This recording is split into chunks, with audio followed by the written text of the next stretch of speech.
My father loved all sports, but his favorite by far was baseball. I can remember him taking me to Griffith Stadium in Washington to see the Senators. I can barely remember it. But even before that, he always loved to support sports in Stafford. And I was so small, I can remember him carrying me up the little bleachers at Falmouth High School. And so my father and I were great pals. He took me to basketball games. He used to take me to Stafford Braves, which is a semi-pro baseball team in Stafford. And we just hung out. He bought me my first mitt. It was a first baseman's mitt. And Sunday afternoons he'd take me out in the backyard. And it was a softball, but he would test me to see how much I could take. He would throw that ball and I would catch it and it would burn my hand. And if one got by me, I would race to pick up the ball to get it back to my father because I didn't want to ever miss one. And then, you know, when he would finally call time and say we'd done enough, my hand would be nice bright red. But it was a joy for me. You know, it was a wonderful time with my father because he loved the sports so much and he loved being with the sportsman's club. And even before I went to Stafford High School, we would go to Stafford football games and basketball games and baseball games, and it was an event we shared with a neighbor, Bob Curtis, and his daughter Donna was the same age as me. And every Friday night, either Bob would drive or my father would drive, and it didn't matter if it was at Stafford or not. We would be in the car and we'd be there for those football games, and then we'd spend the whole time going home discussing what went right and what went wrong. His baseball career. My daddy played for White Oak, and I have a wonderful team picture in their uniforms. And his best pals were the Christie brothers. It was 4 of the Christie brothers that lived in Stafford.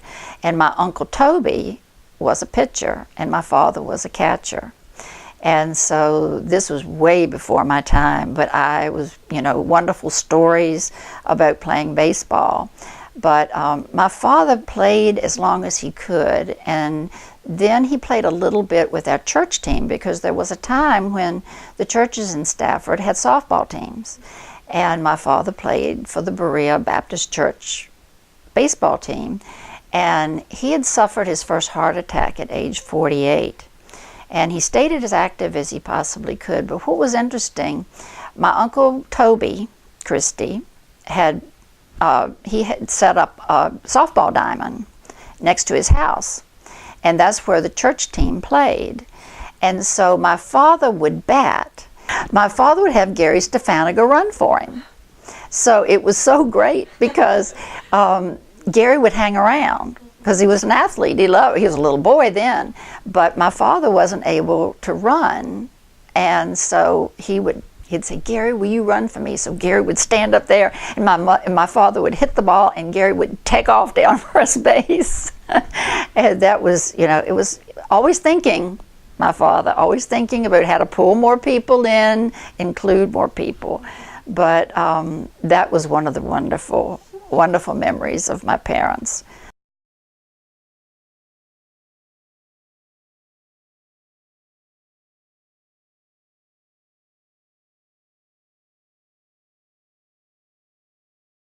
My mother being a teacher, she never missed an opportunity to connect, particularly the city of Fredericksburg. She said, we have so many historic sites right around here. Another project in the summer was to visit those historic sites. And so she would take me we went through every historic site in Fredericksburg, and then of course Mount Vernon, and I remember going to Jamestown and Williamsburg, and it was always Richmond. It was always connected to history. You need to know your history, Janet, right here in Fredericksburg as well as the state, and of course, you know, internationally. But my mother loved to travel and to find these places. My father was much more interested in staying around home. But one of the wonderful trips we did take, she said, we have got to go to New York, 1964, to the World's Fair. We've got to see the World's Fair. And the Mona Lisa. It was one of the only times they'd ever allowed the Mona Lisa to travel. And so my mother and father and my cousin Linda, we got on the train in Fredericksburg and went to New York City. And I can remember seeing the World's Fair, and it was just overwhelming. I still have some of the images from that experience, both in my mind and in picture form. But my father, he went along. He was a great sport, but the highlight of the trip was in the lobby of the hotel, he saw Red Auerbach, who was the coach of the Boston Celtics. And he actually went up to him and talked to him a little bit. So, even though he was a reluctant traveler, he did see that if you went outside your little community, sometimes there were some great surprises. Our world in Stafford, we were very much routine oriented, and we had traditions. And every Friday afternoon when my father would come home from work, we had a routine. And one of those was we always shopped at Berry Brothers Market in Falmouth. It was very small at the time, and Mr. Berry was quite an imposing character. He was wonderful. He was the butcher. And so my father would go back, and Mr. Berry would say, "I've got a good roast for you, Dick," because my father would cook on Sundays. And so he would get the roast for Sunday.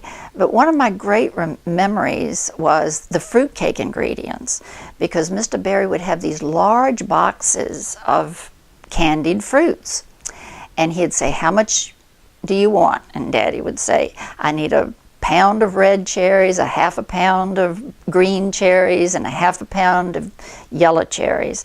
And he would pull out this big wooden spoon, and he used his the meat trays, and he would put it on there and weigh it and wrap it. And I just remember that whole process of getting those ingredients together. So we'd get our groceries together, and it was Harrison and Franklin Berry, the two sons that worked there too. And they would check out our groceries, and then Mr. Berry would come up from behind the counter. He would come into the front, and he'd reach down and he'd get a little brown paper bag, and in it he would drop about 6 candy bars that they would be free because we shopped at Berry Brothers Market. And we would eat out. When we ate out at Ralph's Grill or Hedges Restaurant. We would usually do that as well on Fridays and sometimes Sundays if Daddy didn't cook. But it was one of those wonderful traditions. And our world, Falmouth, we had the People's Bank of Stafford, we had the market there, we had our filling stations there, and it was all very convenient. One of my memories of my mother, she knew Mrs. Melchers, Corinne, and Mrs. Melchers oversaw the Heart Fund. And so she would have women from the community come in, and she would give them an area to cover to get donations for the Heart Fund. And my mother was a regular participant in this. And I can remember being very small and going into Belmont.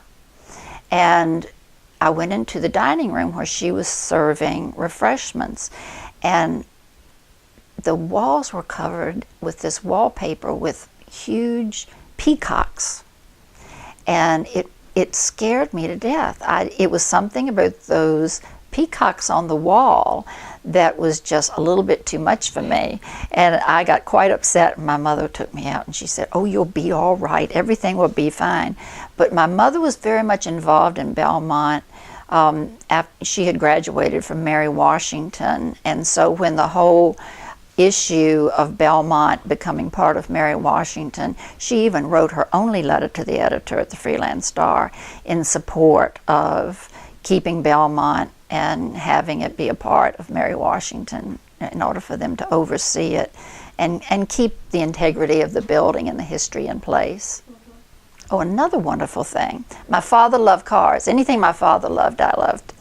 And I would sit on the front porch swing, And it was a big deal because his father had the Buick dealership, and so my father loved cars. And so when the new cars would come out, I can remember he would take me to Fredericksburg, and it was Beck Chevrolet was one of them I can remember.